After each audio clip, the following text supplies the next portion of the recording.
Hello friends, આજે બનાવીશું instant રવા ઢોસા.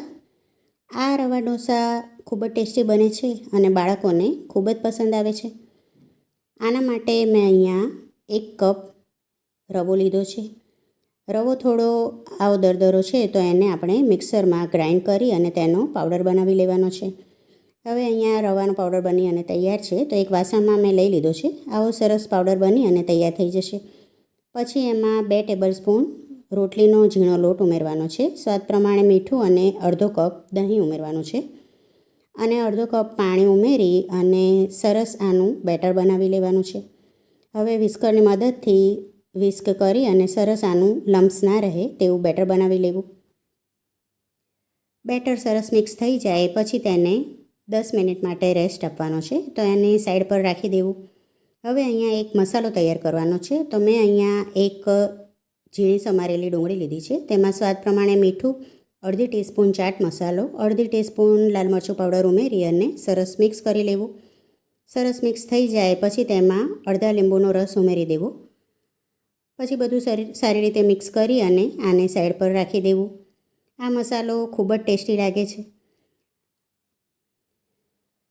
હવે અહીંયા ઢોસાનું બેટર સરસ તૈયાર થઈ ગયું છે. આની કન્સિસ્ટન્સી આવી જ રાખવી. હવે આમાં અડધી ટીસ્પૂન ઈનો ઉમેરી અને સરસ મિક્સ કરી દેવું. ઢોસાનું બેટર સરસ મિક્સ થઈ જાય પછી આપણે એક નોનસ્ટિક તવીને ગરમ કરવા માટે મૂકવાની છે. તવી ગરમ થાય પછી તેને ગ્રીસ કરી લેવી અને પછી તેમાં આવી રીતે ઢોસાનું બેટર લઈ અને પાથરી દેવું. આ રવા ઢોસા આપણે સ્લો ફ્લેમ ઉપર જ બનાવવાના છે, એટલે ગેસની ફ્લેમ સ્લો જ રાખવી. હવે સરસ આવી રીતે ઢોસો પથરાઈ જાય પછી એનું ઉપરનું પડ સુકાય પછી એની ઉપર આપણે બટર લગાવવાનું છે.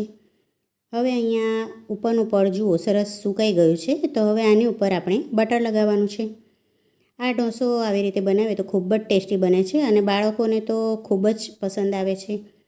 હવે અહીંયા બટર લગાવાઈ જાય પછી આની ઉપર લાલ મરચું પાવડર સ્પ્રિંકલ કરવાનો છે. લાલ મરચું પાવડર અને ગરમ મસાલો બંને મેં સ્પ્રિંકલ કરી દીધા છે. પછી આની ઉપર ઝીણું સમારેલું કેપ્સિકમ ઉમેરવાનું છે. અહીંયા મેં 1 ટેબલસ્પૂન કેપ્સિકમ લીધું છે, એને આવી રીતે પાથરી દેવું અને 1 ટેબલસ્પૂન ઝીણી સમારેલી કોથમીર ઉમેરી છે, એને પણ આવી રીતે સરસ પાથરી દેવી. પછી આપણે જે મસાલાવાળી ડુંગળી તૈયાર કરીને રાખી છે તે ઉમેરવી. આવી રીતે સરસ તેને પાથરી દેવી. ગેસની ફ્લેમ સ્લો જ રાખવાની છે. હવે બધું સારી રીતે પથરાઈ અને તૈયાર થઈ જાય પછી આની ઉપર ચીઝને છીણી અને ઉમેરવાનું છે. અહીંયા મેં 1 ક્યુબ ચીઝનો ઉપયોગ કર્યો છે. જો તમને ચીઝ વધારે ભાવે તો આમાં તમે વધારે પણ ઉમેરી શકો છો. હવે અહીંયા ચીઝ ઉમેરાઈ જાય પછી એની ઉપર ફરીથી આપણે ઝીણા સમારેલા કેપ્સિકમ, કોથમીર અને મસાલાવાળી ડુંગળી ઉમેરવાની છે અને લાલ મરચું પાવડર અને ગરમ મસાલો સ્પ્રિંકલ કરવાનો છે અને પછી ફરીથી તેની ઉપર ચીઝ ખમણવાનું છે. આવી રીતે ધીમા તાપે ઢોસો તૈયાર કરવાથી ખૂબ જ ટેસ્ટી બને છે. તમને આ રેસીપી કેવી લાગી તે મને કોમેન્ટ બોક્સમાં જરૂરથી જણાવજો અને ચેનલને સબસ્ક્રાઈબ કરવાનું ભૂલતા નહીં. હવે અહીંયા ફરીથી મેં ચીઝ છીણી લીધું છે અને ધીમા તાપે સરસ ઢોસો કૂક થઈ અને તૈયાર છે.